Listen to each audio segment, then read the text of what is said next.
Hey guys, welcome to Smack Talk Wrestling Reviews. I am your host, Boise, and I'm back. That's right, Boise's back. Been a week off, enjoyed myself, got some, re-energized myself, guys. That's all I needed, and now I'm back. Did I miss out? Yeah, I missed quite a bit actually, but that's the past. This is the future. Let's get on with it. Let's have a look at this week's Raw.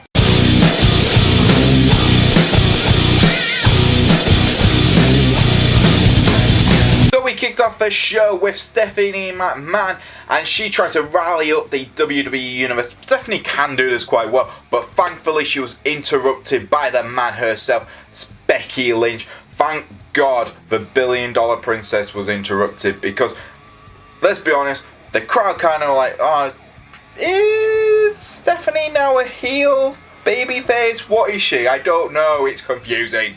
But yes, Becky Lynch came out, the crowd went mental, she gingerly got to the ring. This is the injury she got back at the Royal Rumble when Nia Jax attacked her and Charlotte Flair worked the leg at the Women's Royal Rumble match.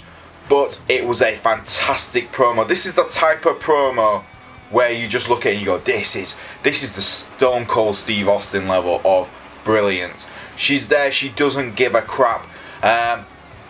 Stephanie starts looking at the leg, starts talking about Becky Lynch's injury on the leg, and Becky's like, no, I'm fine mate, don't need no doctor, I'm fine, you don't need to take my moment away. Stephanie's like, well, I can't clear you for the WrestleMania match unless you go and see a doctor. Becky's like, no, you're not taking away my moment. She beats Stephanie. This is like I said, Stone Cold Steve Austin moment. It's Stone Cold McMahon again, but the man versus McMahon. I like that. Use that if you want. But they were getting separated. Becky Lynch is limping off. Brilliant segment. This is a brilliant segment. It builds up Becky Lynch absolutely well. This is exactly what we need right now with Becky Lynch's injury. They're going to use that as a selling point all the way up to WrestleMania. Becky Lynch's injury. Will she be alright?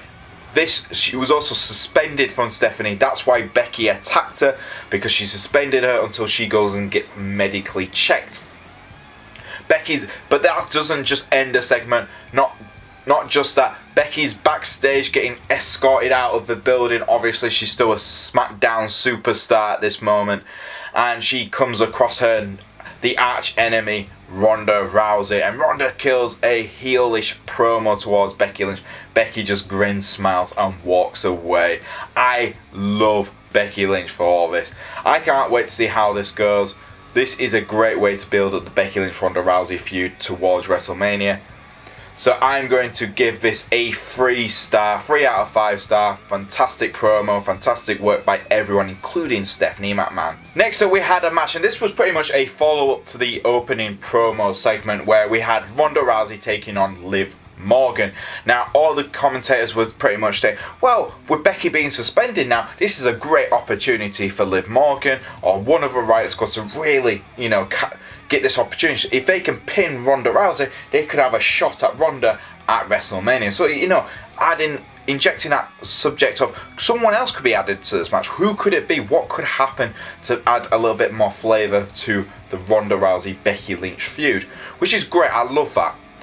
It was pretty much apparent from the start of this match, Ronda Rousey was a frustrated character in this, and she didn't hold back at all. This was like Ronda Rousey going straight into a match, Super Saiyan level. She literally didn't waste any time with Liv Morgan. Morgan kind of ducked and weaved her way around until Ronda got her hands, and pretty much armbar, Liv Morgan taps out.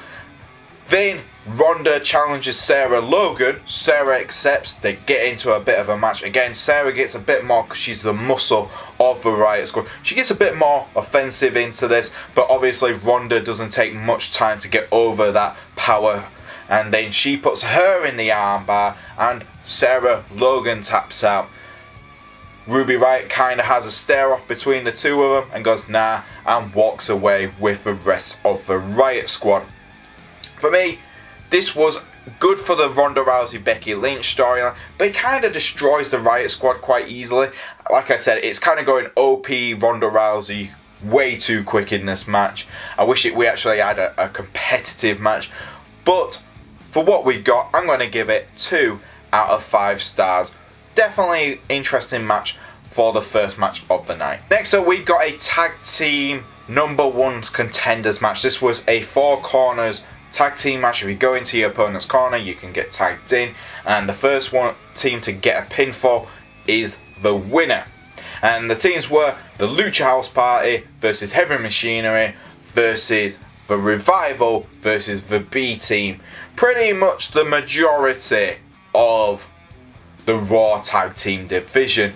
How did I find this match? I found this match to be good. The only weak points of this match, and I wasn't the only one, was when I saw it, I was like, ooh, it's going to be another good elimination match. I mean, when they were reading the rules out, you know, the commentators were telling the rules, I was like, man, they should have made it elimination like they did on SmackDown, where the Usos won. But my God, I'll give credit where credit's due, because Heavy Machinery looked great again. Out of all the divisions they've been, you know, they've worked on SmackDown, they've worked on NXT, and they've worked on Raw, I think they could fit possibly better on Raw. It needs a team like Heavy Machinery, and they found a little niche, and that's always kind of cool. I find that really nice, because they weren't the biggest team on NXT. There were Street Profits, you know, War Raiders, Undisputed Era, who were much more popular than Heavy Machinery, but seeing them on the Raw tag team roster kind of makes it feel like they're not like the 5th most popular team. They feel like they could be the 2nd or 3rd, you know, big team on that roster and really help build it up, and I hope that's what happens. But yeah, it was like Heavy Machinery dominated this whole match. Revival finally got another opportunity. They did get the pinfall on Bo Dallas. Shatter Machine still looks like an absolutely killer tag team finisher to this day. I think Dawson and Wilder are the best tag team specialists on Raw. They should get these opportunities, and if they don't win against Chad Gable and Bobby Roode and get those Raw tag team titles, what's the whole point? So I did enjoy the match. I found it entertaining from start to finish. So what I'm going to do is I'm going to give it a 2.5 star out of 5. Next up, we had Kurt Angle's announcement. Now, this was built up during the weekend where WWE announced that Kurt Angle's coming onto Raw. He's got a big announcement to tell the WWE Universe. And what could it be? So they were indicating that Kurt Angle is going to announce his retirement from wrestling. Makes sense. They're in his hometown. It would be a good way to send him off. Comes out before he gets to the ring, he's shaking hands with other superstars. They're all, wishing him all the best. Gets to the ring, he talks about his career in WWE. He even mentions the European title. It's nice that WWE started mentioning the European title. It's that most forgotten belt. I think they should bring it back personally. Put it in the Cruiserweight division. Put that as their secondary belt. Didn't really get much into it until Drew McIntyre and Baron Corbin interrupted him, telling him he's a has-been, he's a failure as a wrestler, and he's drawing it out. He should just leave and get out of the ring. And they surround the ring. They're about to attack the Hall of Famer, the Olympic hero, and Braun Strowman comes out for the save. Big brawny Strowman takes both Baron Corbin and Drew McIntyre out. And they kind of, with Kurt Angle's help as well, Kurt Angle was involved as well, kind of have that standoff, and it was announced for our main event we will get a tag team match. Braun Strowman teaming with Kurt Angle, taking on Baron Corbin and Drew McIntyre. I'm going to give this a 2 out of 10. It's like that kind of, is he going to retire, is he not going to retire, or is this going to lead to a match? Unfortunately, it led to a match. Maybe Kurt will say, my last match is going to be at WrestleMania, maybe, but we'll have to wait and see. But like I said, 2 stars out of 5 for this, promo bit segment at the middle of the show. Next up, we had the final spot for the Elimination Chamber match for the Women's Tag Team Championship, and this was Bayley and Sasha Banks, the Hug and Boss Connection, taking on Alicia Fox and Nikki Cross. Interesting team up there. Never really thought I'd see that Alicia Fox and Nikki Cross team up, but this was a great way. I like this. They had a little backstage segment where they were interviewing Bayley and Sasha Banks. Fox and Nikki kinda interrupt it and give them a warning, very heelish kind of style. The match starts. Fox and Nikki attack both Bayley and Sasha. It's a massive brawl at the start. They get a really handful to the heels, and then they have the match, and it's pretty much a handicap match. Sasha Banks is no way involved in that match. It's all a Bayley kind of story match, which is great. It was actually really nice because the crowd were really invested on seeing how if Bayley could overcome this handicap situation, which she really did, and she actually got the crowd invested. It's kind of like an NXT run where the crowd were always invested. It was always like Bayley was that underdog situation, and that she always needed the crowd support to overcome that, and that's what we got in this match. The only real disappointing thing was the Nikki Cross situation. Nikki is now heel. I don't understand why they've done that. She's so, she's new into the main roster that you haven't really got a status quo, because honestly we don't know where any of these new call-ups are going to go yet until at some point. I'm guessing WrestleMania, but I don't know. I hope they don't drag it till that long, but it seems like they are going to. But yeah, they turned Nikki heel. Nikki can play heel and face anyway. She's really good at that. Alicia Fox was entertaining. They were an entertaining tag team. I want to see if they can explore that, the Alicia Fox Nikki Cross situation a little bit more. But yeah, it was great to see Bayley overcome it. She did. It was a strong performance from Bayley. She got the win to get her team that final spot in the Elimination Chamber match. But I think the thing is, I know that a lot of us are expecting Bayley and Sasha Banks to win the first women's tag team titles. I hope they do. But if they keep doing these type of things and allow the matches to be entertaining, why not? This could be a great way to build up the storyline for the next couple of weeks until we get to Elimination Chamber. So I'm going to give this a 2.5 star match. It was entertaining from start to finish. Next up, we had Elias taking on Jeff Jarrett. That's right, a man who has not performed on a Raw for 20 years nearly is back on. How did I find it? I still don't get the feud. Obviously, because I wasn't here last week, I didn't get to vote my... I won't lie, I'm a bit pissed with it. Turning Elias heel just for Jeff Jarrett is kind of like a shot in the nuts for a lot of fans, because we do enjoy the Elias, the Elias experience. Let's be honest, I want to walk with Elias, you want to walk with Elias, everyone wants to walk with Elias. So having that situation, having him turn heel yet again when his face run was actually doing quite well for him, it's just a bit of an annoyance. But yeah, the match was nothing really special. It was a nostalgic act kind of one where him and Road Dogg just were there. They did the whole catchphrases, they did the thing. Elias got the win, and then Jeff Jarrett hit him with the guitar, but the guitar should have smashed. You could tell it should have smashed, and Jeff Jarrett was a bit annoyed with that. But Elias' selling was fantastic. I'm going to give this a 2 out of 5. Let's hope this is the end of this. Let Jeff go back to what he's doing and allow Elias to turn back to babyface now. Next up, we had Finn Balor versus Lio Rush. Now, this was originally going to be advertised as Finn Balor versus Bobby Lashley, but Bobby changed his mind. He said, if you entertain me and you can beat Leo. I might just give you an opportunity of my Intercontinental. I don't know why I'm doing this voice. I just imagine Bobby Lashley does speak like this when he's not on the mic. Don't know why. Just do. It's the worst. He doesn't even sound like that. He doesn't make that voice. But it's just that arrogance. But yeah, pretty much. That was it.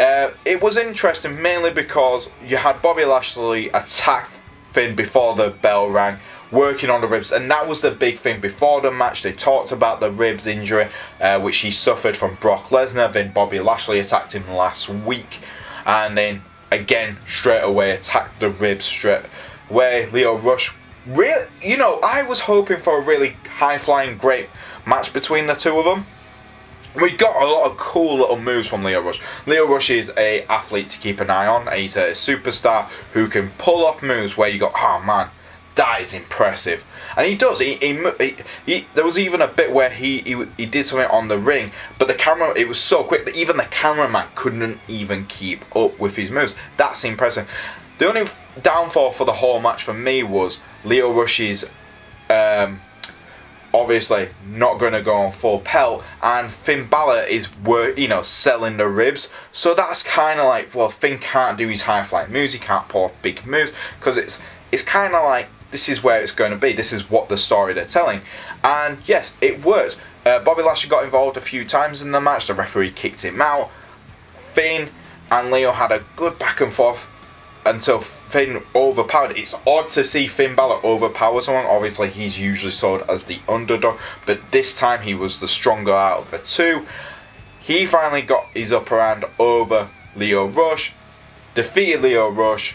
Bobby Lashley comes storming out straight away. Finn gets out of the ring, saving his own bacon. I'm going to give this 2.5 stars. I did enjoy this. I thought, if this is the story going to, could be interesting. The only thing is, I hope this is better viewed than what we've had before with Finn Balor and Bobby Lashley. And mainly, let's just be honest, we all want to see Finn Balor hold a title in 2019. I think he's deserved it. And I think the Intercontinental title would be a great title for him. Like a very Seth Rollins kind of guy who could hold that title and make it his own. Next up, we had a moment of bliss. This was Alexa Bliss's chat show, where she's talking to one of the new call-ups, EC3, and I still don't have a clue what WWE are trying to do with the 1%, because it makes no sense. He hasn't really spoken. He's done a few things where you can hear him talk, but he hasn't actually spoken, which is crazy. I just can't understand. You've got a great talker in EC3. Look at his work in TNA. He was absolutely brilliant in that. And it's just like, oh yeah, we're not going to have him talk just yet. Why? Why wouldn't you have him talk? That makes no sense at all. But no, they're not doing it. They're not having any of it. So, Nia Jax interrupts. It was just a boring Nia Jax segment. She's going on about how she's going to replace Becky Lynch at the women, for the Ronda Rousey spot at WrestleMania. Dean Ambrose comes out. Dean is the best bit about this whole segment. Talks to Nia Jax and goes, Nia, I know what's going on. You fancy me? Don't blame you. And he tries to do a quick interview with EC3, doesn't give him a chance to answer. EC3 smacks him across the face, and that leads to the match. The match itself was very, very quick. EC3 and Dean Ambrose exchanging a few grapples until EC3 gets a shock victory, and that's pretty much it. Dean Ambrose losing to EC3. It's a bit weird. I'm hoping the rumours are true and it's not. It's a work where Dean Ambrose is going. If not, it's a bit of a shame. For me personally, I'm a huge Ambrose fan, so seeing him go is a bit of a shame for me. So I'm going to give this a 2 out of 3 because Ambrose was the best bit throughout the whole segment. Everything else just kind of sucked. Last but not least, we get to our main event of the week. Well, the week of Raw this week. And it was the tag team match between Braun Strowman working with Kurt Angle taking on Drew McIntyre and Baron Corbin. Obviously, continuing the Kurt Angle retirement speech segment bit. What can I say in this match? Which it was okay-ish. The match itself was fine. It was a good tag team match. The ending was absolute garbage. I don't understand that, but I'll get into that a little bit at the end. But yeah, Kurt Angle looked really good. When they allow Kurt Angle to look good, he looks still quite good. And then other times it's like, what? Yeah, I get where they're coming from. They don't want the Hall of Famers overshining their current talent. But it kind of just made Kurt look really weak quite a lot in this match. Like he needed a lot of help. Braun Strowman was obviously the changing of the tide.